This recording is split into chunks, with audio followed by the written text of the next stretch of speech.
Bienvenida al segundo día del Congreso Internacional 500 años de la Conquista.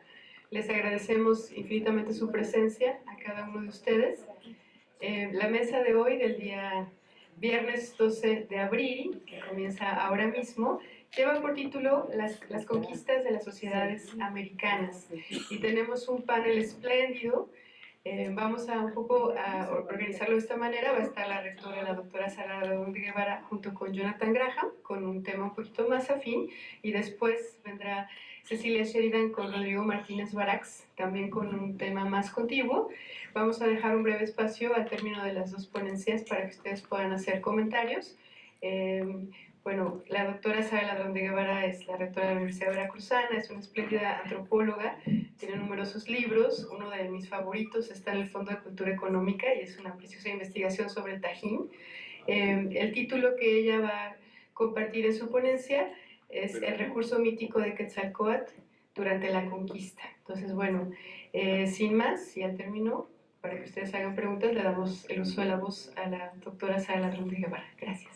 Muchas gracias, muy buenos días tengan todas y todos ustedes. Quiero agradecer a los organizadores de este evento la invitación para participar, que me da lugar a reflexionar un poco de este tiempo de hace 500 años que nos está reuniendo a tantos investigadores. Y yo quiero inmiscuirme un poco en la parte imaginaria de la conquista. Y me parece que Quetzalcóatl fue un elemento esencial de la conquista. Por un lado, un mito, de hecho varios mitos alrededor de Quetzalcóatl, del imaginario indígena, y la comodidad para los españoles de aprovechar a la identidad de Quetzalcóatl para autoidentificarse con un ser de importancia simbólica fundamental. Creo que estaba mejor el micrófono sin eco hace un momento. Si lo pueden poner como está. ¿Quién es Quetzalcóatl? Podríamos revisarlo de distintas formas. Bueno, de inicio, el nombre es la serpiente emplumada, Quetzal, que todavía el ave así se llama, y Coatl, que es serpiente. Serpiente emplumada tiene entonces elementos de la tierra y del supramundo, del nivel donde serpentea y del nivel donde vuelan las aves. Y eso hace que Quetzalcóatl sea una deidad que une a los niveles verticales en esta cosmovisión prehispánica. Es muy importante ubicar este hecho. Quetzalcóatl une lo de arriba y lo de abajo, y Quetzalcóatl fue una deidad que tenía la capacidad de viajar entre estos niveles superpuestos. El mito, por ejemplo, del que le hace creador de los hombres, que corresponde a nosotros, a los hombres del quinto sol, que los formó a partir de los huesos que fue a buscar al inframundo. Es decir, que Quetzalcóatl tiene capacidad de descender al inframundo y tiene capacidad de elevarse por los aires, por eso es una serpiente emplumada. Entonces, no es nada más como un nombre o una imagen, es un asunto de cosmovisión, de la posibilidad de algunos seres de transitar entre los niveles superpuestos. Y eso hace que Quetzalcóatl alguien fundamental en la cosmovisión prehispánica. Además de serpiente, Coatl significa gemelo en náhuatl, y de hecho los mexicanos usamos la palabra cuate. Es mi cuate, quiere decir es mi gemelo, y lo usamos por extensión para los amigos. Y lo más hermoso que podía tenerse en época prehispánica, además de los jades, eran las plumas de Quetzal, las plumas verdes. Entonces, el Quetzal significa también lo precioso. De tal forma que Quetzalcóatl significa no solamente serpiente emplumada, sino en este uso metafórico del idioma náhuatl, tiene esa calidad de ser un gemelo precioso. Y eso de ser gemelo no es cualquier cosa, porque los mitos de origen prehispánicos involucran a dos gemelos desde la creación de la aparición del quinto sol en Teotihuacán, ¿no? Que eran contrarios, Nanahuatzin y Tecuchistecatl, o en el Popol Vuh, aquellos gemelos que juegan contra los dioses que juegan pelota, en fin. Los mitos de origen prehispánicos involucran a estos mitos en donde hay gemelos. Y bueno, desde los olmecas tenemos representación de gemelos, ¿no? Están las esculturas de Azuzul. Pero esto nos hace pensar en esta dualidad de algunas deidades y cómo puede combinarse con otros dioses, que ese es un tema que Alfredo López Austin definió con toda claridad de cómo a lo largo de la historia de la religión mesoamericana los dioses se fusionan o se fisionan para distintas situaciones a lo largo del tiempo. Entonces ya dije que fue una deidad creadora de los hombres, también es dador del maíz. Hay otro mito que Quetzalcóatl se convierte en hormiga, y una hormiga negra y una hormiga roja, otra vez como gemelos, como dualidad, van y nos traen el maíz. También su viaje al Mictlán fue con Xolotl, con el perro, ¿no? Entonces hay esta dualidad de Quetzalcóatl y Xolotl. Son estos siempre buscando esta complementariedad u oposición que está presente en toda la cosmovisión prehispánica. Como ustedes saben, los seres humanos y los dioses llevan en la cosmovisión prehispánica como parte de su nombre la fecha de su nacimiento. Yo me pregunto si no tiene que ver estas tradiciones de ponerle al hijo el nombre del día del santo cuando nació, ¿no? Que están arraigadas. Depende en qué fecha naciste, es tu nombre y es tu augurio. Ya nacido en una fecha, vas a tener una personalidad y un futuro acorde a esa fecha en la que naciste. Eso es algo fatídico de esta cosmovisión. Y Quetzalcóatl, todas las deidades tienen su fecha y se sabe qué día nacieron. Entonces Quetzalcóatl nació un año Seácatl, es un ocaño. Y sabemos en su versión de humano, porque hay los mitos de Quetzalcóatl como deidad, y hay los mitos de Quetzalcóatl como hombre de carne y hueso, gobernante de Tula. Y nace en Seácatl, y como gobernante de Tula, también ustedes conocen el enfrentamiento que tuvo con Tezcatlipoca, que lo hace emborracharse, cohabita con su hermana, y al otro día Tezcatlipoca le muestra su rostro en su espejo humeante, en su espejo de obsidiana, lo que horroriza a Quetzalcóatl y se va de Tula. En un año se haga.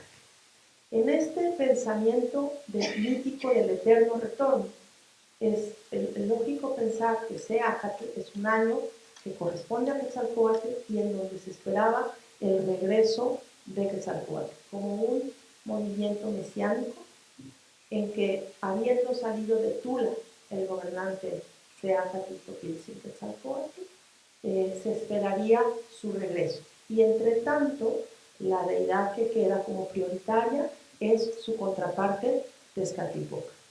También hay esta dualidad, en códices se observa que Quetzalcóatl a veces con Dantecutli, en la medida en que lo enfrentó en su viaje al inframundo para traer los huesos.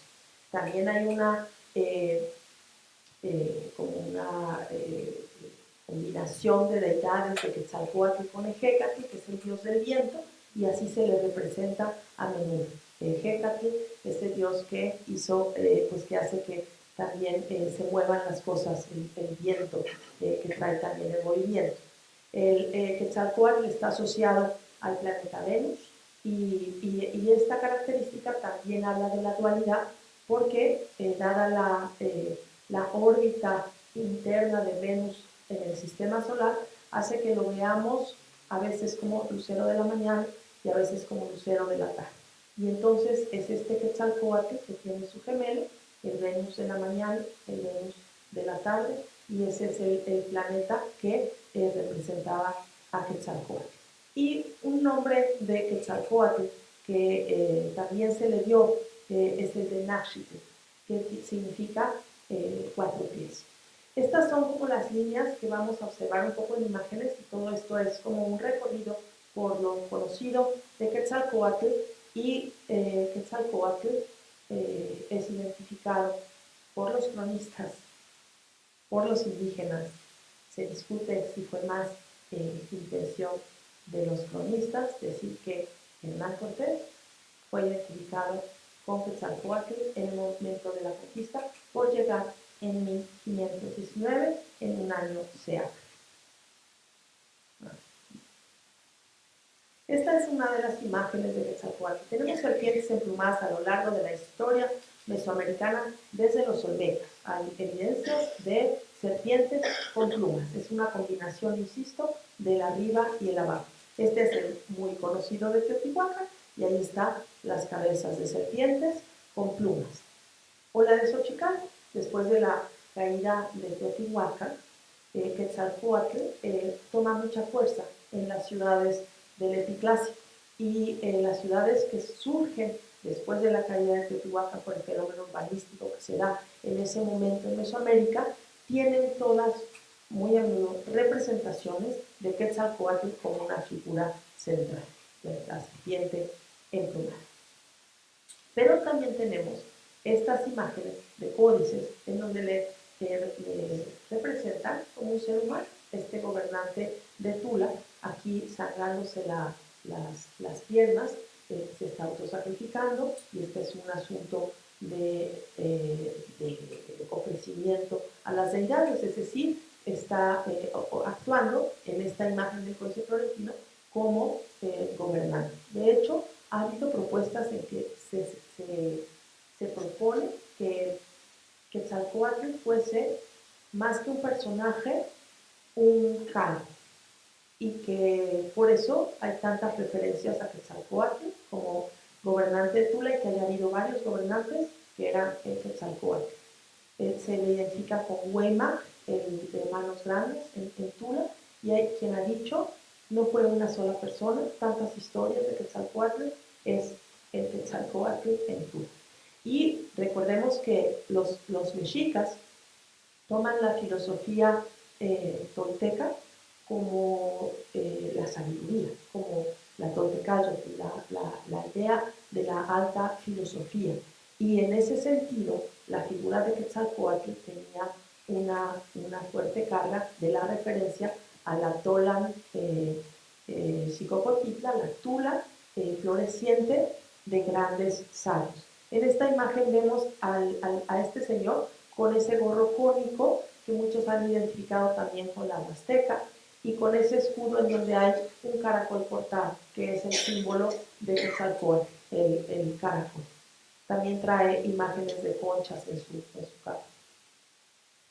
En el Códice Borgia, una representación en que hay esta unidad que comentaba yo entre Hécatl y Quetzalcóatl, tiene el pico de paz de la deidad del viento, de Hécatl, y trae el caracol en el pecho, en el Hecacóscatl, su collar de caracol, que identifica como Quetzalcóatl. Le señalo el caracol y su pico de paz. Estas son de las ocasiones en que se fusionan dos deidades. Estas son unas vasijas encontradas en el Templo Mayor, están en el Museo del Templo Mayor, y son estos opuestos de Tezcatlipoca y Quetzalcóatl. El de la izquierda es Tezcatlipoca, y pueden observar que tiene aquí en su pie, miren, está un pie aquí, y el otro pie le falta, y tiene aquí su espejo humeante. Entonces sabemos que es Tezcatlipoca. Tiene también la pintura facial típica de Tezcatlipoca, tiene unas líneas ahí sobre el rostro que marcarían la pintura negra que se pone sobre los ojos de guerreros. Y el Quetzalcóatl enfrente, este de aquí, tiene distintas caracoles. Aquí está el caracol cortado que trae como collar. Y me parece importante mostrarles que es barba, que es una de las características de Cortés que le identifican los indígenas mesoamericanos no son de barba tupida, como si lo es, es la característica de muchos europeos, y la deidad de Quetzalcóatl tenía esta particularidad. En ambos casos, tanto en la vasija de Tezcatlipoca como en la de Quetzalcóatl, hay una serpiente emplumada. Se las muestro. Ahí está la cabeza.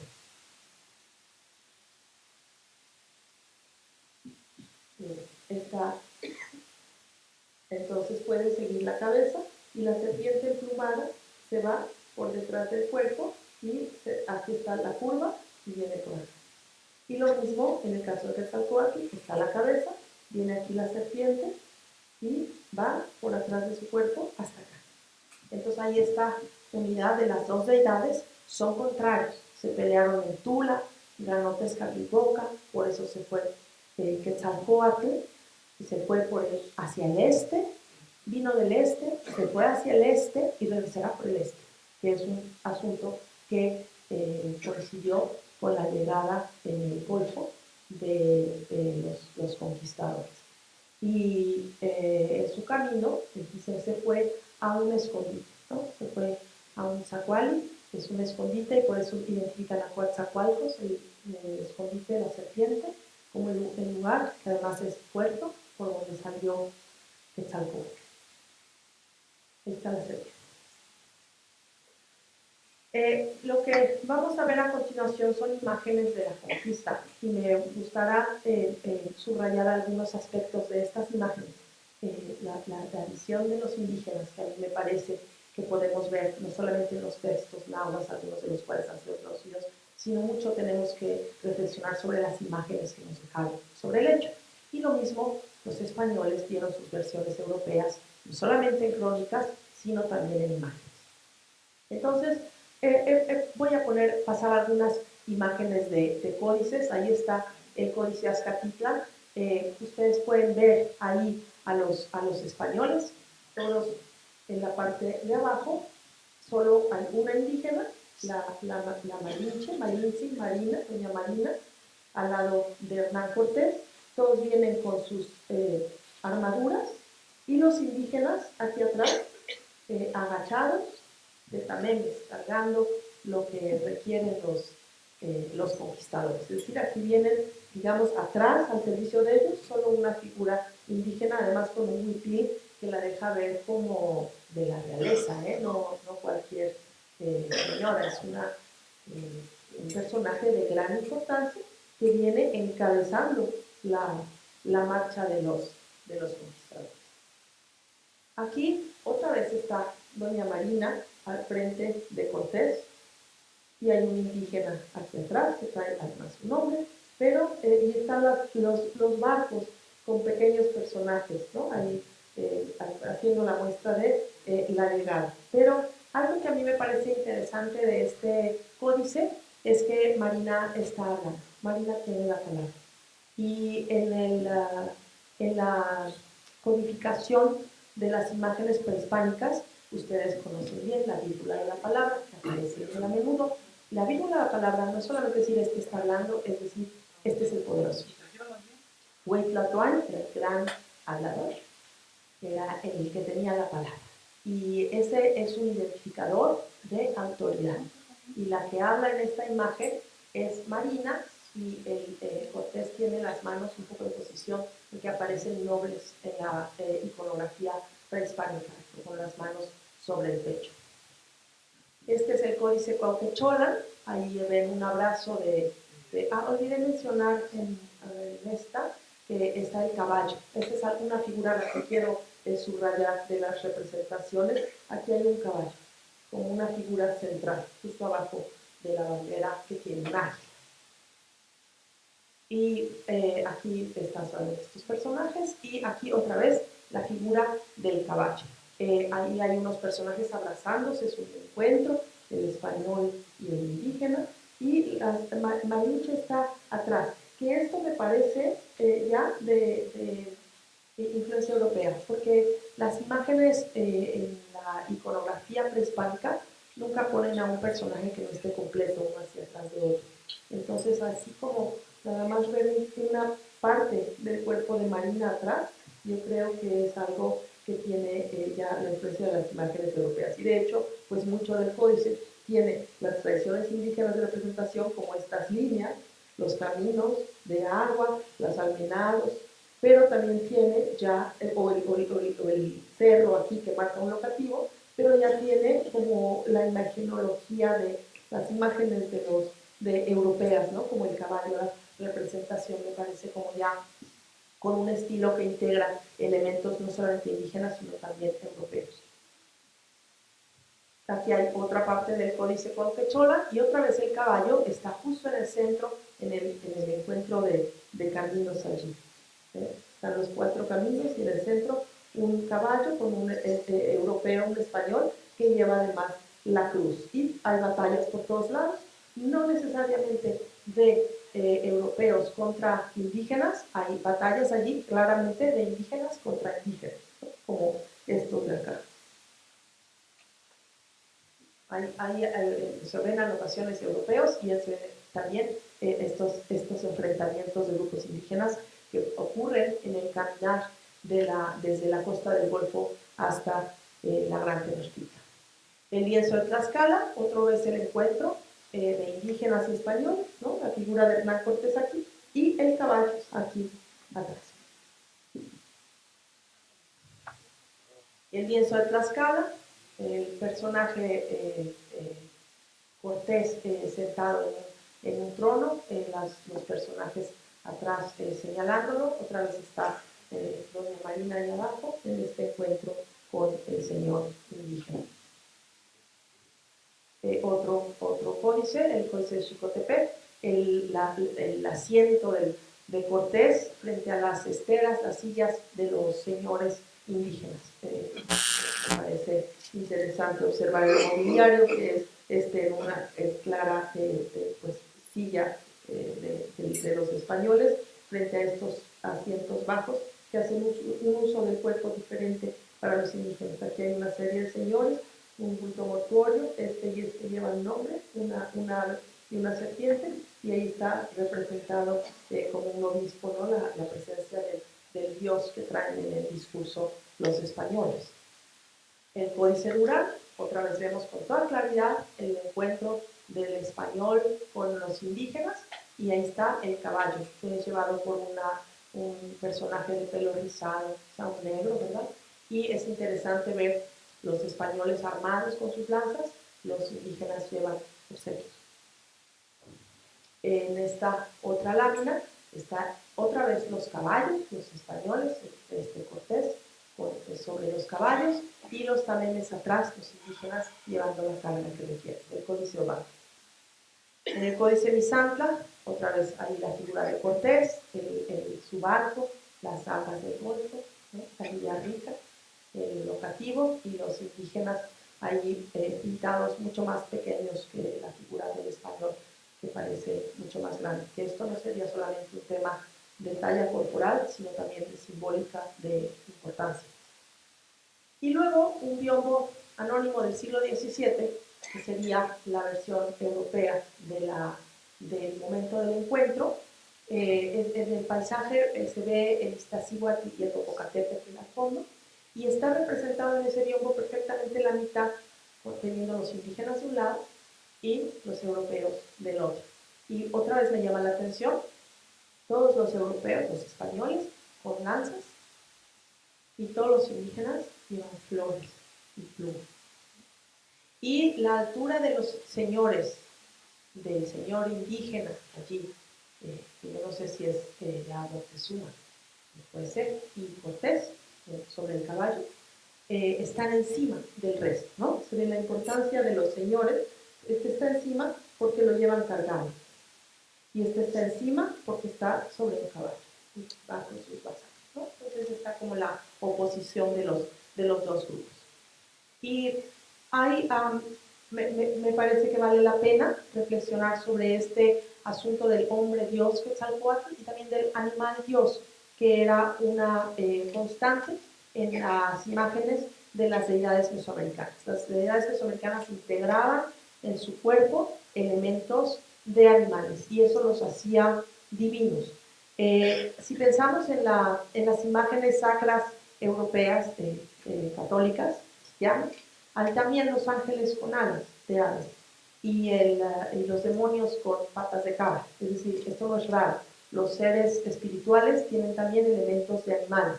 Nada más que los seres alados son para como los buenos y cualquier otro animal es malo. Y en el caso de las imágenes de los dioses prehispánicas, no hay este maniqueísmo de deidades buenas o malas, sino los dioses son buenos y a veces cometen errores, ¿no? Como Quetzalcóatl, era una deidad buenísima, ya dije que creador de los hombres, que nos trajo el maíz, todo lo que quieran, pero también cohabitó con su hermana, hizo algo incorrecto. Entonces, se tuvo que ir. No hay identificación nada más de bueno y malo. Los seres del imaginario sagrados en Mesoamérica integran su cuerpo características animales. Ahí están estas imágenes de Cacaxtla, este personaje sobre una serpiente emplumada, por cierto, y tiene sus pies de garras de águila y tiene sus alas de ave. Y dirían, pues es esta identificación con los seres de arriba, pero también hay con los seres de abajo, con el jaguar. La piel del jaguar, y en este caso la serpiente, no es emplumada, es una serpiente de piel de jaguar, que también está identificado con la noche. Entonces tienen también estas variedades de nocturno y de diurno. Otras imágenes de Cacaxtla que identificarían con Quetzalcóatl es otra ciudad, así como Xochicalco del Clásico, ¿no? Después de la caída de Teotihuacán, y que podría identificarse con Quetzalcóatl por este medio estrella que está identificado con Venus, como les dije es el planeta Venus el que identifica a Quetzalcóatl, tiene su cola de alacrán, ¿verdad? Ahí se ve con toda claridad. Y esta es una imagen que me parece muy interesante, que está sobre estas jambas en Cacaxtla. Me parece interesante porque son dos, y no lo pueden ver ustedes porque ya veo que se ve muy borrosito, pero vale la pena ver que son muy parecidos. Los dos tienen el símbolo de Venus y podríamos pensar como en dos Quetzalcóatl, como los gemelos preciosos, pero me parece muy interesante que este es varón y esta es mujer. Me los van a tener que creer como dogma de fe porque no se alcanza a ver, pero y falta toda esta parte superior del mural, pero justo aquí se ve su pecho femenino, que evidencia que es una mujer y un hombre. Y eso me parece también interesante de lo masculino y lo femenino en estas búsquedas de dualidades, de contrarios. Entonces, Quetzalcóatl arriba y abajo, Quetzalcóatl noche y día, ¿no? La Venus de la noche y del día, y aquí, acaso, Quetzalcóatl masculino y femenino. Naxitl es un nombre que tiene también Quetzalcóatl, que es el cuatro pies. Esta deidad del Tajín, muy conocida, está sobre los tableros centrales del juego de pelota, tiene dos rostros que se unen en uno solo y resulta en cuatro pies, ¿no? Esta dualidad. Finalmente, pues es el gemelo precioso, ¿no? Los dos cuerpos que se unen en uno solo. Está sobre este tablero, este es la escultura en piedra. Yo creo que se ven muy sombrías mis imágenes, se ven un poco por aquí. Y luego me paso en el terreno de mi colega sentado a mi izquierda, me meto en lo que seguramente platicará con más erudición, pero yo no podía dejar de presentar los murales de Ixmiquilpan, porque es el imaginario indígena ya en el siglo XVI, ya inmerso en la conquista, ya seguramente con cierto control de los europeos, que son los que están tratando de decorar estas imágenes, pero me interesa mucho estas figuras, dicen los han identificado como centauros o algo así. En todo caso, yo hago alusión a este caballo que tiene en la cabeza humana. Entonces, estos caballos representados por los indígenas en los códices y representados por los indígenas en Ixmiquilpan, que se identifican como un solo personaje. Y, y va este hilo conductor de las deidades con elementos animales que se observan como en el imaginario indígena el caballo era uno solo con la persona. Y tiene manos humanas, tiene su cabeza aquí. Aquí hay otro personaje que lleva a un decapitado. Este caballo lleva una cabeza trofeo allí, también un decapitado. Ahí está la figura más grande y observen cómo es el mismo personaje y miren cómo tiene manos y pies humanos. Quito los círculos para que ahora los vean así. Fíjense cómo son manos humanas, lleva aquí su escudo y su arco, aquí lleva flechas y sus huaraches. El caballo tiene huaraches, el caballo tiene pies humanos. Entonces es una sola, es un solo ente que tiene atributos humanos y atributos animales, es un solo y tiene 4 pies. Ahí está otro ser también fantástico, un caballo, ahí con dientes, ¿no? Tiene casi como cabeza de dragón, no sé. Pero está como en la lucha el caballo contra este personaje que está cayendo aquí y uno aquí atrás escondido, un indígena con su escudo, con una macana y está luchando contra el caballo. Y este caballo también tiene su pie humano. Uno tiene como una pezuña y el otro es un pie. Ahí está. ¿Bien?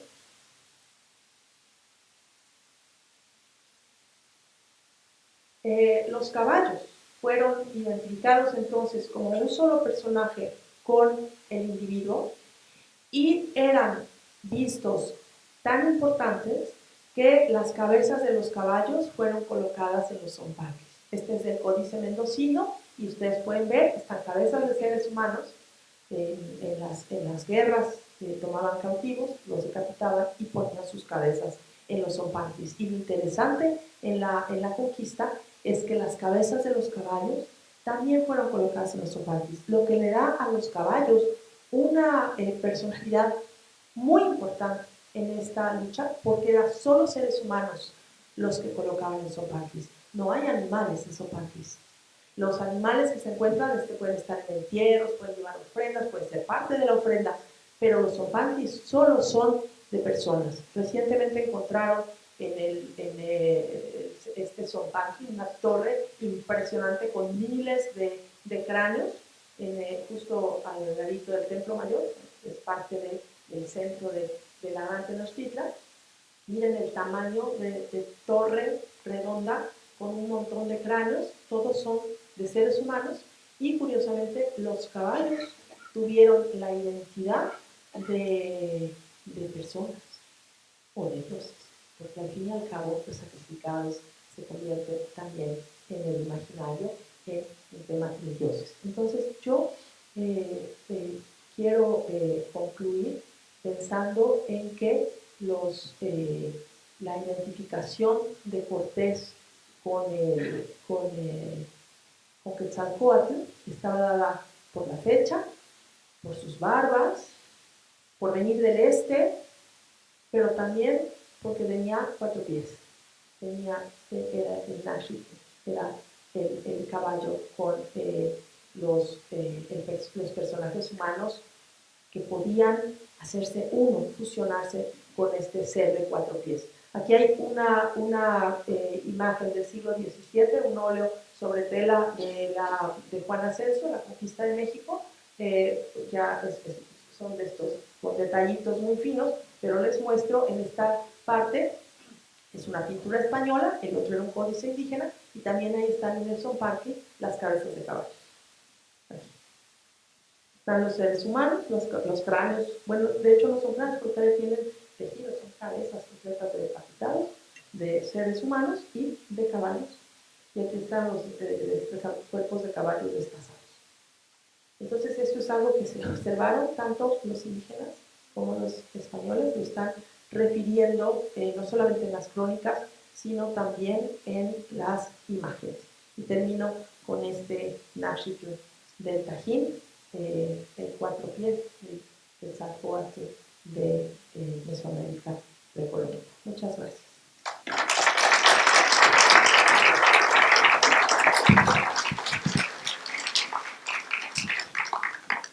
Pues muchísimas gracias a la doctora Sar Ladrón de Guevara por esta magnífica ponencia.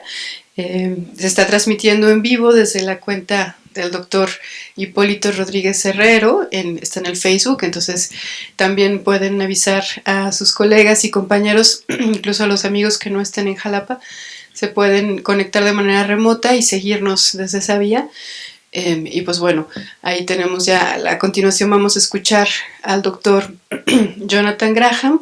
Él viene de la Angelo State University y tiene un título muy atractivo de su ponencia, se los voy a leer.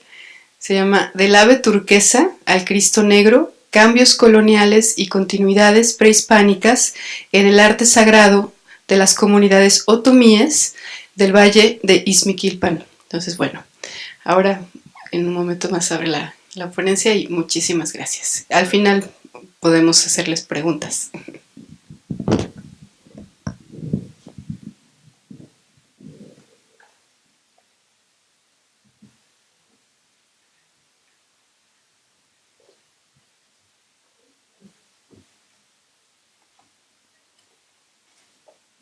Bueno, buenos días y gracias por venir. Es un gran honor para mí estar aquí con ustedes y me gustaría agradecer a todos los responsables para la conferencia por invitarme, en particular Nelly Palafox y también el profesor Escamillo Ortiz.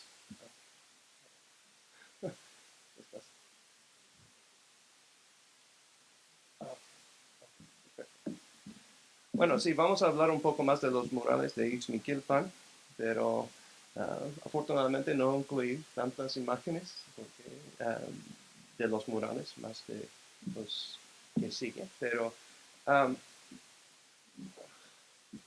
bueno, desde su descubrimiento detrás de una lámina de mampostería en 1959, los murales de la iglesia del ex convento de San Miguel Arcángel de Ixmiquilpan, en el lado sur de la plaza principal, se han convertido en una de las imágenes más famosas y, según algunos, representativas de la época de conquista. Investigadores de varias disciplinas han sido atraídos a los frisos mostrando guerreros águila y coyote con armas prehispánicas en la mano y las cabezas de sus enemigos colgados por los cordeos en su cinturón. Y ellos también han tratado de proveer las razones por qué una muestra de arte tan influido por el pasado prehispánico está adentro de una iglesia. Son unas fotos del exterior. Bueno, una de las explicaciones ofrecidas sugieren que los murales son una representación visual de los cantares mexicanos y o la conquista espiritual de la zona por los frailes agustinos. Otros han interpretado los murales como una forma de propaganda a favor de la guerra chichimeca que estaba tomando lugar a lo largo de la frontera novohispana, distante solo unas leguas de Ixmiquilpan en un momento de su pintura. La historiografía sobre el arte de la iglesia del convento revela que hay lugar para lecturas múltiples, cada una añadiendo a lo que se sabe de sus orígenes y inspiraciones. Sin embargo, muchos, si no la mayoría de estas interpretaciones, utilizan los murales para arrojar luz sobre el proceso de mestizaje cultural en los años después de la conquista o el pensamiento prehispánico mesoamericano en general. En comparación, pocos han abordado el tema desde un contexto local u otomí. En añadidura, poco se habla de las posibles razones por qué los murales estaban cubiertas y cuándo eso sucedió. Como se discutirá más adelante, sería un error sugerir explícitamente o implícitamente por fuerza de énfasis, que la cobertura de los murales puso fin a la expresión indígena, entre comillas, o prehispánica, entre comillas, también de la población otomí. Otro medio en la evolución del culto religioso del valle. Cuando los hierros, monstruos y los demás de los murales desaparecieron detrás de una lámina de calicanto, también desvaneció el ave turquesa, un avatar del dios del fuego y del sol, una deidad central en la cosmovisión otomí, que adornaba los murales y el cielo del presbiterio de la misma iglesia. No obstante, en las paredes de las capillas y oratorios construidos años después de su desaparición, siguió brotando la flor de 4 pétalos, otro símbolo vinculado al dios solar, mientras imágenes de una serpiente de la lluvia se grababa en las peñas del valle. Pronto se unirán a estos un crucifijo milagroso, cuya renovación no ocultó su conexión a Tlaloc o Muye, su nombre en ñañú, la variedad del otomí hablado en el mezquital. En lo que sigue, los murales y el arte de las capillas circundantes serán utilizados como hitos en un mapa, indicando la trayectoria de continuidad y cambio dentro de las comunidades otomíes del área sobre el largo plazo. La examinación de los murales pone hincapié en los aspectos de los murales que demuestran una profunda continuidad con las sociedades prehispánicas de México Central desde tiempos remotos. Aunque los murales se inspiran en las creencias y modos de pensamiento compartidos por poblaciones a lo largo del altiplano central, la motivación de su pintura, la selección de ciertas imágenes sobre otras, y la ubicación y construcción de la iglesia venían de consideraciones altamente locales y abordados de una perspectiva distintamente otomí. Bueno, esta triangulación entre las imágenes sagradas, el contexto histórico y el paisaje local tiene patente que las narrativas de conquistas requieren revisión. Bueno.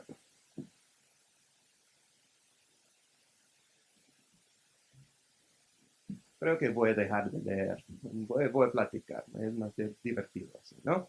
Ok, bueno. Otro edificio muy famoso en el Valle de Mezquital que contiene murales es la capilla abierta de Actopan. Tiene muchas semejanzas, como han mostrado varios historiadores, como el profesor Krusinski, en términos de estilo. Pero una diferencia muy marcada entre los de Ixmiquilpan y lo de Actopan, primero es la ubicación de los murales. Es una capilla abierta en Actopan, es decir, no está dentro del santuario. Y en Ixmiquilpan sí, está dentro del santuario. Segundo, parece más como en los de Actopan, son más como las iglesias en Europa, mostrando en sus ventanas como los catedrales góticos, que va a pasar si vas al infierno, todo eso. Bueno, algo que tiene que tener en cuenta si estás estudiando los otomíes en la época colonial o prehispánica es el estereotipo contra los otomíes, que está un sesgo muy fuerte en las fuentes etnohistóricas que han sobrevivido. En particular, los escritos por los nahuas de la cuenca de la cuenca de México y en particular los mexicas. Y eso produce 4 problemas que enfrenta cualquier historiador de los otomíes. Y el primero es el problema del estereotipo. En muchas fuentes están descritos los otomíes en el singular, que es importante, no como un grupo grande con variedad, sino un tipo de ser humano. Y es un estereotipo que dice que estaban vestidos en pieles, vivían por la caza y recolección, estaban de bajo entendimiento, etcétera, etcétera, etcétera. Y eso ha producido entre los historiadores un problema de interpretación. Yo diría que eso es un artefacto del posclásico tardío. Fue un resultado de los conflictos entre grupos, empezando en el posclásico medio, en que, por ejemplo, llegaron los mexicas a Xaltocan, un Altepetl o Ande Otomí, y los conflictos entre grupos y finalmente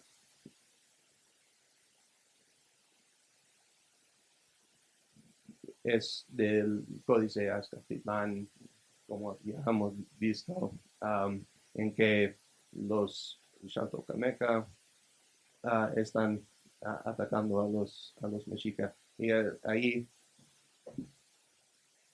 está Huitzilíhuitl, de que voy a hablar en un ratito. Pero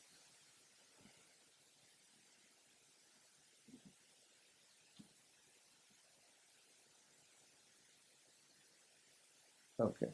Sí, pero existe este estereotipo en las fuentes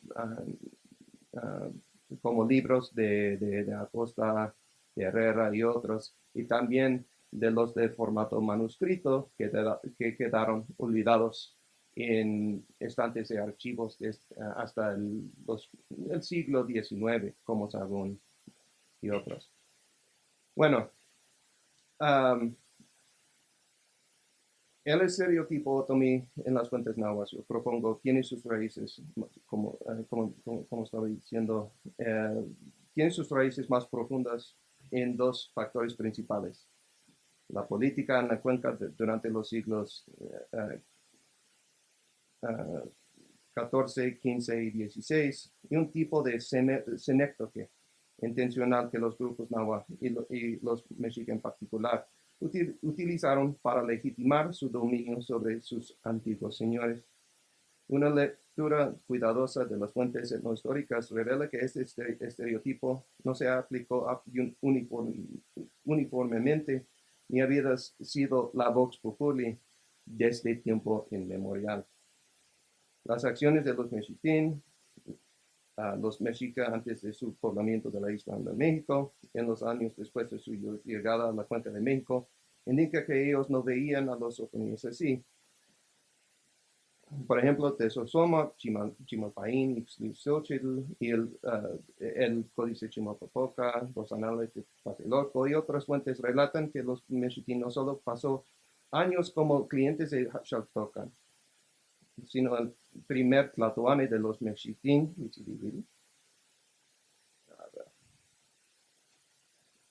lo estoy haciendo fuera de orden, discúlpenme, pero fue producto de un matrimonio político entre una princesa xaltocameca y un noble náhuatl. Además, si se acepta la genealogía presentada en los anales de Tlatelolco, el memorial breve de Chimalpaín y otras obras, es posible que Tenoch, el segundo tlatoani mexitín, y Acamapitzli, el primer tlatoani mexica después de la fundación de Tenochtitlán, también descendían en parte de la nobleza otomí de la cuenca.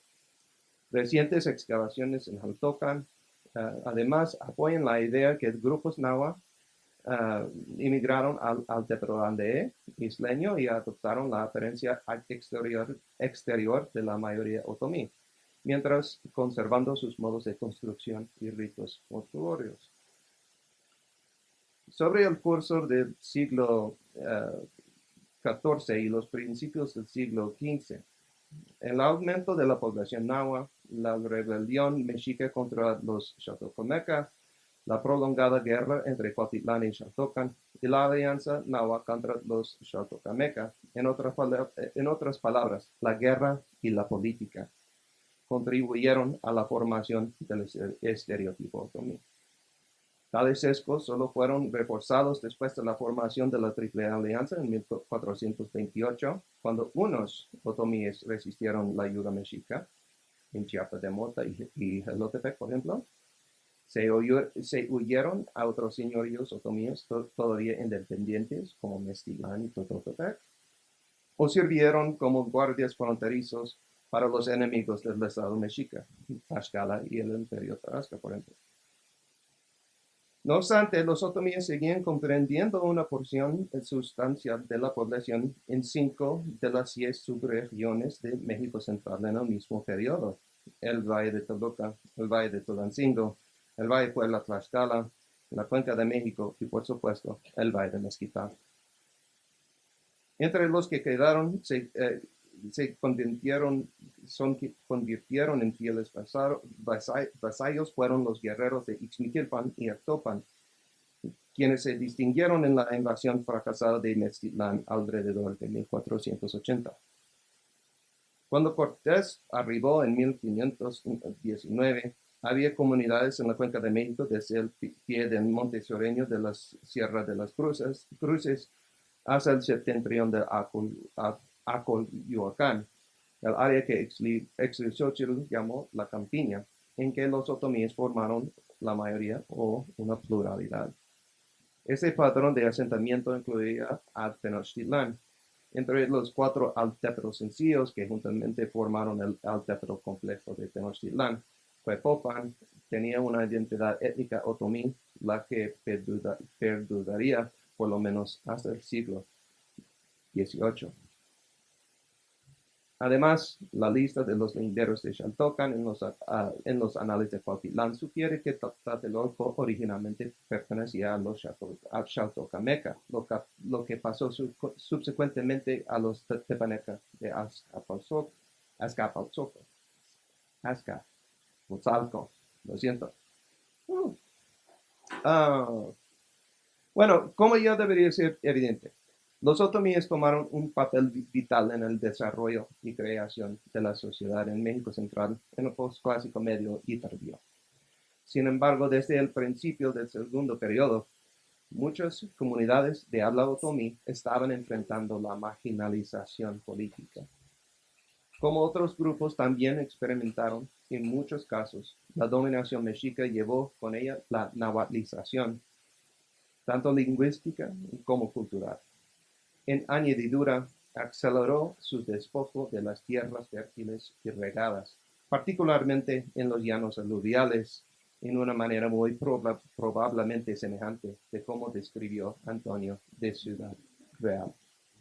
Cito: dicen que los naturales de aquella tierra y provincia son los otomíes, y que viniendo después los mexicanos les fueron poco a poco ganando las tierras hasta hacerlos tributarios. Y así tomaron para sí los valles y llanos, tierra fértil y apacible, y los otomíes se apartaron a las sierras y lugares fragosos, como de día de hoy están. Aún en el Mezquital, una región supuestamente marginal, grupos nahuas hicieron la mudanza de la Cuenca de México a las tierras regadas a lo largo del río Tula, despojando a los agricultores otomíes en el proceso.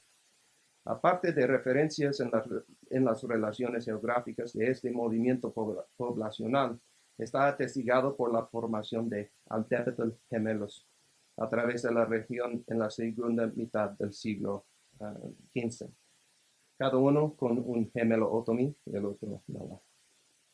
Se debe mencionar que este flujo de gente estaba sucediendo durante el comienzo de la pequeña edad de hielo, un periodo de sequías fuertes en México. Aunque los lingüísticos han rechazado la etimología que Orozco Iberra propuso para el exónimo otomí o otomil, él lo tradujo como llanero. Es claro que los otomíes no fueron serranos originalmente. De hecho, el Códice de Huichapan se distingue entre los grupos ñañú que vivían en los llanos, por un lado, y los grupos rústicos por el otro, los mazahuas o mafani, que quiere decir los que hablan ganado, y los mentojo o los serranos, que viene de la palabra tojo, que quiere decir montaña. Bueno. Ok, Bueno, es un mapa demostrando la distribución de grupos de habla Otopame en 1519. Es muy evidente que están a lo largo del área. Bueno, voy a empezar con una comparación de una continuidad en los murales de Ixmiquilpan con los restos arqueólogos, arqueólogos de varias áreas del Altiplano Central. Bueno, yo digo que en los murales el dios central, representado por el color verde y por el águila, es Xiuhtecuhtli. Xiuhtecuhtli, el dios con muchos nombres. El primero, el dios antropomorfa más temprana en el altiplano central es Huehuetel, el dios viejo. Sus primeros estatuas o braseros datan al formativo medio, creo, 750 años antes de Cristo.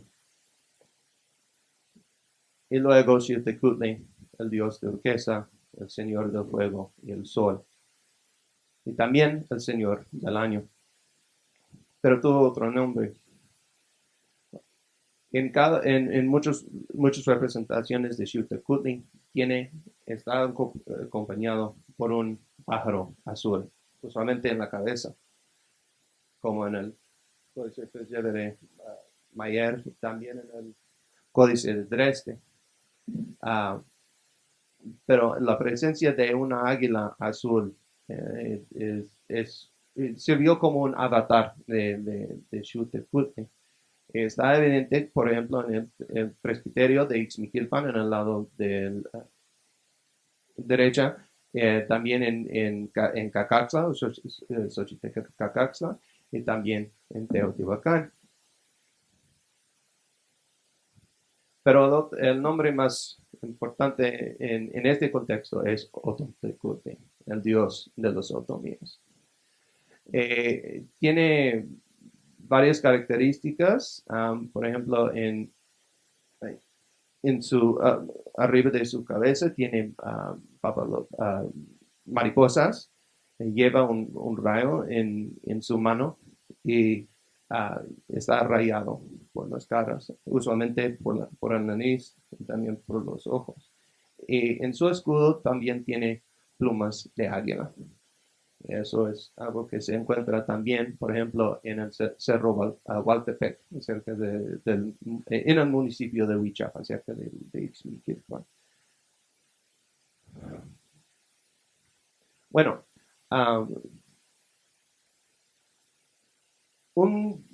una persona que quiso visitar un sitio arqueológico otomí en 1920, por ejemplo, hubiera tenido problemas, porque había sitios arqueológicos, pero no muchos identificados como otomíes. Pero hoy en día está cambiando. Y uno que recientemente han decidido es muy probablemente otomí, es Cacaxtla.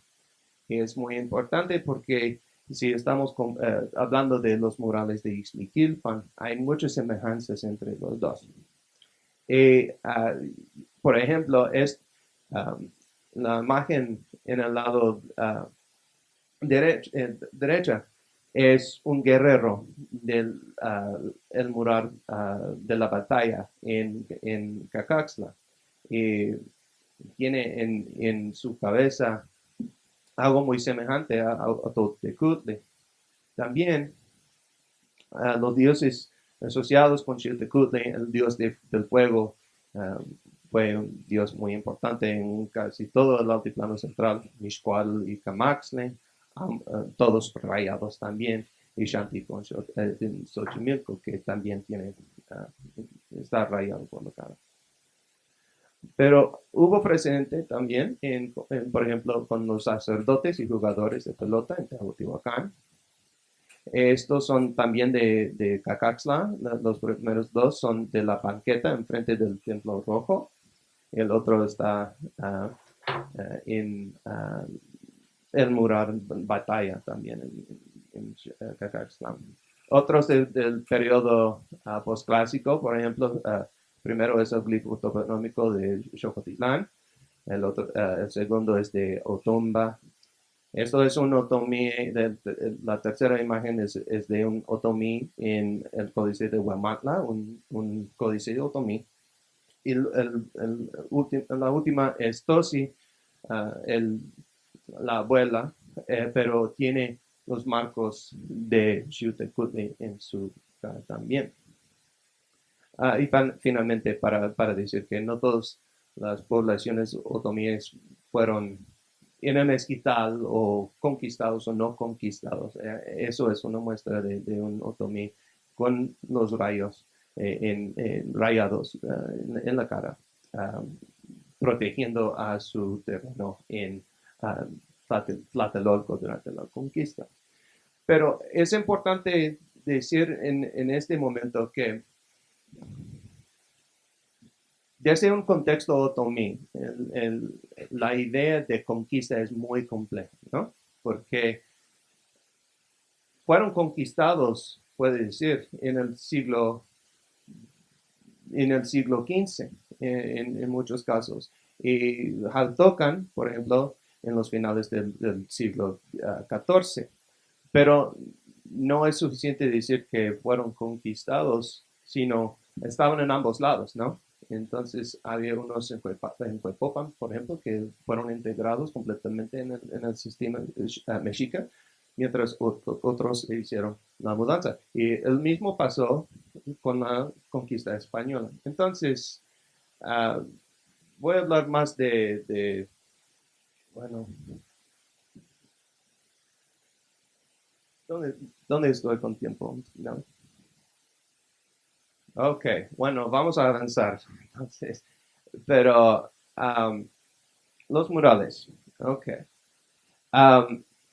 Algo que es un vínculo muy fuerte entre los murales de Cacaxtla de Ixmiquilpan es el jaguar y el águila. Y representa muchas cosas, pero yo diría que el águila solar, usualmente en turquesa, es un representante de Xiuhtecuhtli también. El color amarillo es asociado con Xiuhtecuhtli también. Pero en los murales de Ixmiquilpan, el águila solar, que ustedes pueden ver acá, está puesto sobre nopales entrelazados con la verdolaga. Y la verdolaga es el símbolo de Ixmiquilpan. La verdolaga es Anzucani o Ixmiquilpan. Ok, bueno, es posible que hay un glifo en Teotihuacán que refiere a Ixmiquilpan, pero no tenemos tiempo para eso. Pero vamos a comprobar más. Hay guerreros de águila y también de jaguar en Cacaxtla. También más demostraciones, las plumas de águila y también de guajolote. No tenemos tiempo, lo siento. Ok, bueno, voy a decir eso. También con el arte. Hay rasgos de una herencia muy profunda entre las tradiciones otomíes, pero también hay pistas genéticas que podemos hacer una triangulación de dónde estaban los otomíes en la época, como en el clásico, en el epiclásico, etcétera, etcétera, por el flujo genético entre grupos del oeste, sur y norte de México. Y parece que están en el altiplano central durante casi todo el tiempo. Ok. Bueno, voy a concluir con eso. No quiero, pero voy a concluir con eso. El El mito de la marginalidad de los otomíes es interesante también porque está ubicado murales así en un lugar tan marginal, ¿no? Pero yo diría que necesitamos nueva lectura del paisaje del Valle de Mezquital. Sí, es cierto que la sequía es un problema muy grave en el Mezquital. Sin embargo, los suelos del Mezquital, los suelos son fértiles. De hecho, son de Feozem y de los vertisoles. Y los vertisoles y los Feozem son uno de los suelos lo más buenos en todo México. Aunque son meros en algunos lugares en el Mezquital. Parece que originalmente era um, el suelo de superficie cuando hicieron la mudanza los de los con conexiones con Teotihuacán. Había un suelo que se llama el BSPP, el paleosuelo de San Pablo, negro. San Pablo en el valle de Teotihuacán. Es un vertisol muy rico, pero se forma solamente en áreas muy secas. Entonces, inventaron en el clásico un nuevo modo de vida, en que en vez de utilizar la rosa, por ejemplo, en el sur con los lubisoles, por ejemplo, um, ellos podían moverse a áreas más áridas, pero traer el agua en forma de riego en vez de quemar la tierra. Y eso produjo una acumulación de lo que se llama land as capital, land as capital. Y eso quiere decir algo que no reemplaza el labor, sino añade a la tierra. Entonces, magueyes, atajardizos, terrazas, canales de riego y también los templos, porque los templos fueron una forma de atraer o la lluvia o propiciar a los dioses relevantes para atraerlo. Entonces, fue una nueva forma de vida. Entonces, en un lado tienes la utilización muy intensiva del maguey y los productos del maguey, no solo el pulque, pero sino muchas cosas del maguey. Y eso es muy evidente en el mezquital. No fueron como chichimecas, como en términos de solo vivieron por casa y la recolección. Si en las relaciones geográficas, por ejemplo, en los códices como el códice Mendoza, había muchos señales que los canales de riego se mantenían hace mucho tiempo y eso requiere mucho trabajo. Y la acumulación de land as capital en el mezquital quiere decir que ellos fueron fundamentalmente agrícola. Entonces, en el Códice de Mendoza, por ejemplo, como 17% de todo el maíz recolectado en tributo por el imperio azteca vino del Teotlalpan. Todo el miel de maguey vino del mismo área. Eso es un mapa de riego propuesto en 1519 más o menos. Pero es importante notar que todas las cabeceras en el mezquital, también Jilotepec, igual como en el Tlalpan, tenían acceso al riego. Y también tuvo el boquia, que es el serpiente volante, que según los ñaños del mezquital trajo las lluvias en la temporada de lluvias. Bueno, Voy a concluir ahí, no tengo más tiempo, pero si hay cuestiones, sí puedo responder.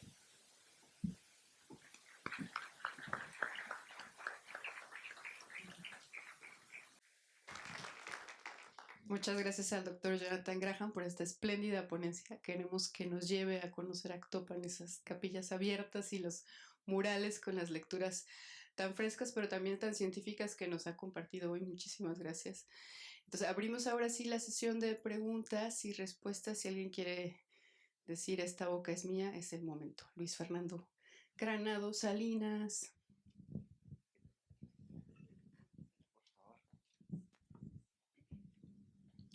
Buenos días.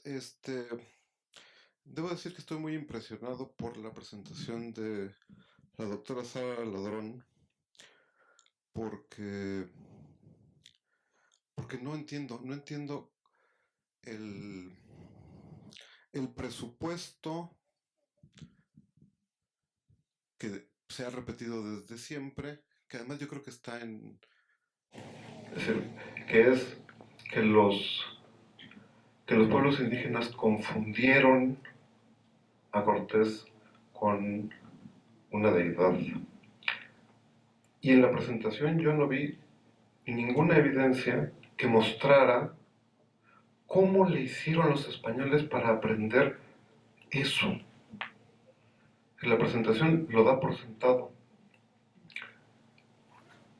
lo cual pues tendría que ser el meollo de la cuestión. Es decir, hablar del Quetzalcóatl antiguo pues está bien, pero no tiene nada que ver, a menos que se establezca de alguna manera más o menos verosímil uno, que Cortés y sus 500 valientes pescaron la complejidad del mito de la figura de tal. Si no, estamos obligados a creer que son interpretaciones muy posteriores y, como han argumentado un montón de investigadores, resultado de un esfuerzo por legitimar en la segunda mitad del siglo cosas que habían ocurrido en la primera mitad del siglo. Entonces, me llama mucho la atención, me asombra que no haya una sola discusión de eso. Y me asombra también que la iconografía más convencional, más conocida de Quetzalcóatl, no aparece en ninguna de las imágenes que nos mostró usted. Las únicas son la asociación entre el caballo, o sea, las 4 patas del caballo y los famosos centauros. Ahora, esos centauros, tengo la impresión de que quien los inventó no fueron los pintores de Izmiquilpan, sino López de Gómara. Lo cual tiene absoluto sentido porque en Gómara sí había una tradición de centauros. Entonces, suponer que esa figura del centauro que sabemos tiene una iconografía y una literatura mediterránea por lo menos, apareció así de repente, es decir, ahí supone una transición de cultura visual y cultura literaria que no está explicada en la presentación. Y después está el último problema, que es dar por sentado que los pueblos mesoamericanos de verdad no pudieron distinguir un caballo de una persona.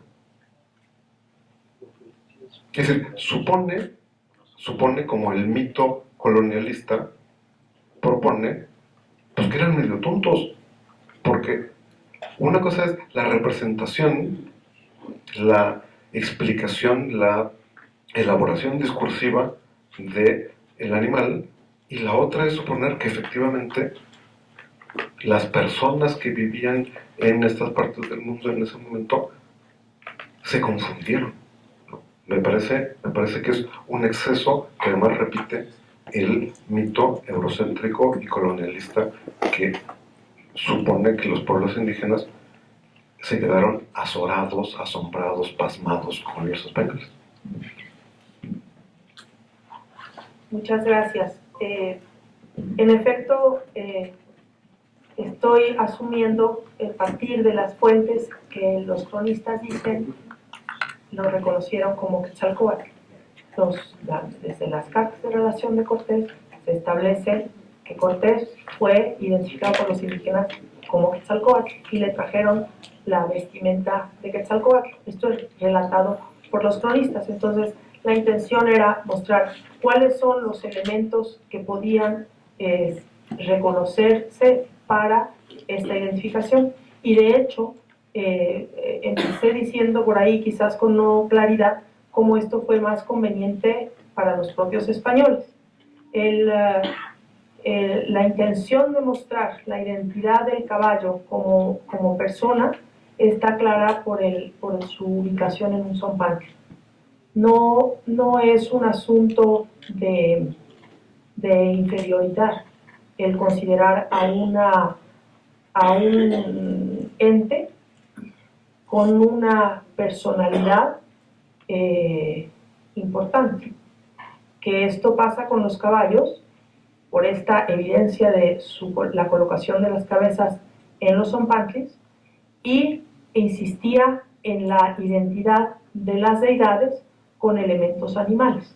Es decir, el hecho está relatado por los cronistas. No solamente los cronistas lo relataron para dar cuenta de lo que ocurre en la conquista, sino cuando van a conquistar tierras aridoamericanas, donde el mito de Quetzalcóatl no es conocido, los españoles son quienes difunden el mito para luego autoidentificarse con ese mito. Y entonces yo traté de hacer una revisión de cuáles serían los elementos, unos por supuesto conocidos, la coincidencia del año, el ser barbado, pero algo importante que a mí sí me parece que tiene que ver con el imaginario y no con una falta de distinción de la persona con el animal, sino de esta capacidad de los recién llegados, del dominio de este animal y de la integración con el cuerpo que ocurre como los elementos de las representaciones de las deidades, que incluyen elementos humanos y animales en un solo ser. A mí sí me parece, independientemente de la idea del centauro, que esta capacidad de suplir los miembros de las manos y de los pies en representaciones de deidades mesoamericanas, donde personajes humanos tienen garras de animales, y esta representación ispiquilpan de un caballo con garras y manos humanas, sí tiene que ver con el imaginario de la integración de elementos animales y humanos que hacen a la deidad, que definen a la deidad. Entonces era una intención de revisión de cuáles son los elementos en las iconografías, las prehispánicas en temas de integración de seres humanos y deidades, las coloniales de tlacuilos indígenas y también de españoles con estas capacidades de los animales, de los caballos, de tomarse como seres que se merecen ser ubicados en un zompantli. Ese es como culto a los caballos. No hay evidencia de ningún otro animal en un zompantli que le da una identidad de importancia y en ese sentido tomarlos como los seres recién llegados. Esa es la intención. No estoy en la discusión de la sí o no identificación, es el relato de los cronistas y es la evidencia iconográfica que puede dar cierta luz de dónde tomar esta identificación. Y desde luego queda para una discusión mucho mayor, y sí creo que habría que hacer la revisión de esta afirmación de los propios españoles. Sí. Bueno, acá tenemos levantado primero a la doctora Teresa Rojas. Gracias al doctor, un par de cositas. No estoy muy segura de que la verdolaga sea prehispánica. Ahí sería cosa de que le echara la verdolaga esté bien identificado, porque parece que no necesariamente era usada en época prehispánica, pero es algo simplemente para que le dé una revisada a profundidad. Bueno, yo no soy arqueólogo, pero, Bueno, pero lo que no, si yo no he es una leído crítica, le sugiero que lo revise nada más, sí, porque no está muy claro si es de origen americano inclusive, pero a lo mejor los nombres vulgares, como verdolaga, luego tienen sus complicaciones, entonces porque es muy interesante en todo caso que además sea tan importante en esta cultura, ¿no? Y dos, ¿cuál es su opinión sobre la propuesta de Elinor Melville sobre la decadencia del Valle del Mezquital con la introducción de las ovejas y todo eso? Si pudiera hacer un breve comentario, porque bueno, el pobre Valle del Mezquital pues ha sido azotado por eso y luego por las aguas negras, ¿no? Sí. Entonces también es muy difícil conocer, a eso iba, cuál es realmente la situación de la agricultura prehispánica, por lo Sí. menos de la época del posclásico, que usted acá presentó de una manera muy interesante y muy importante, porque Sí. en efecto el río Tula pues es uno de los que fue más importantes en esa región en época prehispánica, y que seguramente, como acertadamente lo mencionó, es parte de sí. diríamos, de la base económica y la expansión, en fin, de esa región, y que claramente pues eran pueblos agricultores, como usted también Claro que sí. acertadamente lo mencionó. Gracias. Bueno, gracias por la pregunta. Es una muy buena pregunta. Eso fue el tópico de mi tesis, más o menos. El curso de cambio ambiental, social, juntos, ¿no? Yo diría que la introducción de ganados en particular tuvo un impacto enorme. Sin embargo, no fue tan dañoso como describió Melville, a mi parecer. Fueron introducidos durante un periodo de sequía muy fuerte. Y cuando tienes estancias sobrepobladas de ovejas, por ejemplo, no requiere mucho tiempo para quitar toda la vegetación del suelo, ¿no? Y produjo, sí, la erosión, pero al mismo tiempo el abandono de la estructura agrícola, el land capital, como los canales de riego. Por ejemplo, en Ixmiquilpan se asolvaron todos los canales prehispánicos alrededor de 1650 o 70, al mismo tiempo que fue arruinado más o menos los murales de la iglesia. Y eso no es casualidad. Entonces, produjo un grupo de efectos, más o menos. Es que cuando se destruyó más o menos el sistema de riego en Ixmiquilpan, la mayoría de la población indígena hicieron la mudanza al matorral, donde no había asentamientos prehispánicos. Entonces, la mayoría de las iglesias que iba a mostrar, pero no tenemos tiempo por eso, en que aparecen las flores de cuatro pétalos, no están en el valle, sino en las sierras, en el matorral. Alrededor de 1810, con la insurgencia, 3/4 de la población indígena vivía en las sierras y en el matorral.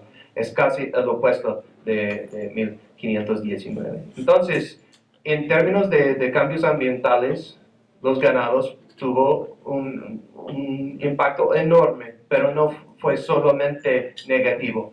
Cambió el modo de vida de cómo vivieron los ñaño.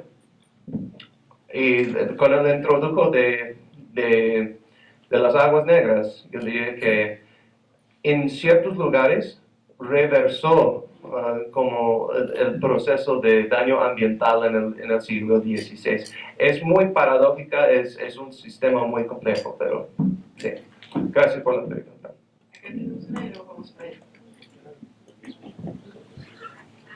Buenos días. Mi pregunta es, bueno, tengo una duda y una pregunta. Hablando sobre lo que es el mito de Quetzalcóatl, mi pregunta es, ¿qué papel pudo haber jugado Marina si hablaba náhuatl? ¿Cuál pudo haber sido su pensamiento sobre esa idea de mítica de Quetzalcóatl? Me quedo por allí. ¿Cuál pudo haber sido su imaginación, su interpretación? Y la otra es, en una de las imágenes aparecían dos águilas, una clara y otra oscura, no sé qué pudo o qué puede representar. Gracias. Es que seguro los españoles aprovecharon la información que les estaban dando, desde luego. Y ellos hacen la... Perdón, ahí tengo que interrumpir, es el águila de San Juan. Sí, no, pero no estoy hablando ahorita de entonces el códice Cuauhtémoc. Sí, no, pero estoy hablando de Marina. Y desde luego la información que les daban los indígenas es la que les hizo a los españoles posicionarse y aprovechar la información. Seguro, seguro. Y por favor, identifique al águila de Cuauhtémoc. Y no, las águilas que están juntas son el águila de San Juan, es el escudo imperial de Carlos I. Los reyes católicos hicieron de San Juan el Evangelista el santo protector de la dinastía. Mi imaginación pudo ir muy apenas por ahí, pero... Micrófono. Que el águila que aparece, el águila bicéfala, es el águila imperial de Carlos I. Desde época de los reyes católicos, los reyes hicieron del evangelista San Juan el santo protector de la dinastía, y por lo tanto aparece siempre representada el águila. Y en época imperial llama doble. Pero también con el tema del mito de Quetzalcóatl, es que hay varios mitos de Quetzalcóatl. Y hablaba también del hecho de que Quetzalcóatl puede haberse tratado de un título de gobernante. Entonces el señor que viene identificado con el señor de los que llegaron, como el Quetzalcóatl, como un título. También por ahí lo comenté de pasada. Es como mucha información, pero hay mitos de Quetzalcóatl como deidad, pero también como señor, ¿no? Y en ese sentido, el señor llegado que podría haberse usado el título, y eso da lugar a la identidad con la deidad. ¿Cómo lo supieron? No, pues se los platicaron los indígenas, por supuesto. Por supuesto. Y aprovecharon bien. Parece luego una estrategia de conquista. En el norte particularmente, son ellos que relatan el mito para luego proclamar la identidad. Bueno, vamos a hacer una pregunta más y como todavía tenemos dos ponentes, tenemos aquí una intervención de la señora que estaba allá y ya, perdón. Bueno, primero que nada, felicitar a ambos. Me gustaron mucho sus exposiciones. Qué bueno que retoma a los otomís, están en efecto como muy marginados históricamente hablando. Nosotros venimos de Guanajuato y compartimos mucho en relación a esta investigación y trabajo sobre los otomís. Y en relación a la doctora, me gustaría, algo que faltó y que me quedó con alguna duda, es la interpretación. Me hubiera gustado saber la interpretación que hace usted del Códice Chimalpopoca y la descripción allí de precisamente Quetzalcóatl, el dios blanco, así lo describe el Códice Chimalpopoca. Pues realmente fue como una visión muy somera, ¿no? de distintas imágenes y de ubicaciones distintas. En todo caso, lo que quedaría como conclusión de mi presentación es de lo que nos falta de revisión de imágenes para tener una percepción del pensamiento y del imaginario, porque se ha basado mucho más en las crónicas escritas que en las imágenes. Y en ese sentido, acudir al documento gráfico de los distintos pueblos en el momento de la conquista y qué antecedentes pueden tener en el mundo precolombino. Porque sí hay una línea que da claridad, como veíamos en las imágenes de Ixmiquilpan, cómo puede uno encontrar en murales prehispánicos referencias. Entonces, seguir este hilo conductor y ver cómo se fueron modificando también las ideas no solamente a partir de documentos de palabras, sino acudir a las fuentes gráficas para entender un poco del imaginario de los grupos que se encuentran. Y me parece muy interesante revisar tanto imágenes de tradición indígena como imágenes del mundo europeo y qué es lo que nos están relatando de ese momento. Y creo que encontraremos cosas que no están dichas por los cronistas. En todo caso, esa sería la conclusión de mi presentación. Pues muchas gracias. Es la última pregunta, pero tenemos una mesa más, bueno, 2 ponentes más, y con esto cerramos. Bueno, yo quiero felicitarlo porque de alguna manera su trabajo es interdisciplinario, considera al ambiente, a la sociedad y a la cultura a través del tiempo en el Valle del Mezquital. Con relación a la verdolaga, de acuerdo con el registro arqueológico del Templo Mayor, existe el género portulaca, posiblemente sea la misma, portulaca oleracea. Sin embargo, Izmiquilpan supongo que implica el término cuil, que es quelite, y quelite es hierba en general. Y en ese sentido tenemos, por ejemplo, en Izmiquilpan que le llaman quelite al amaranto. Y el amaranto es una planta ampliamente representativa en el Templo Mayor. De manera particular forma parte del contenido de la soya Tlaloc y se relaciona con el dios del agua. Muchas gracias y felicidades. Muchas gracias por el comentario. Sí. Muchísimas gracias por estos primeros 2 ponentes de la mañana. Les vamos a entregar en este momento sus constancias y un pequeño presente del ayuntamiento.